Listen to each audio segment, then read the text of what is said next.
আমি বলি না যে মাঝে মাঝে আমি সবসময় চেষ্টা করি আমাদের রবিবারের এই মেগা শোতে একটু হলেও যেন আয়নাটা দেখানো হয়, আর এই আয়নাটা আমাদের সব থেকে বেশি দেখাতে পারেন তারা যারা ইতিহাস নিয়ে কাজ করেন।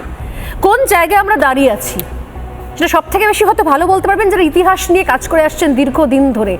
যে জায়গায় যে অবশ্যম্ভাবী ভবিষ্যতের দিকে আমরা এগিয়ে যাচ্ছি, আমাদেরকে ধাক্কা মেরে জোর করে এগিয়ে দেওয়া হচ্ছে। দীপাঞ্জনবাবু বললেন যে আমাদেরও মঙ্গলবার আছে, আমাদেরও সোমবার আছে, মুখ্যমন্ত্রী বলছিলেন, কিন্তু আজ পর্যন্ত কোনো সোমবার কোনো মঙ্গলবারে কখনো কেউ আজ সোমবার বলে আমি ভোলে পেবার বাঁক নিয়ে যাচ্ছি বলে রাস্তায় যেতে যেতে 4-5টা বাস জ্বালিয়ে দিলাম, ট্রেন লাইন জ্বালিয়ে দিলাম, এরকম হয়নি আজ পর্যন্ত।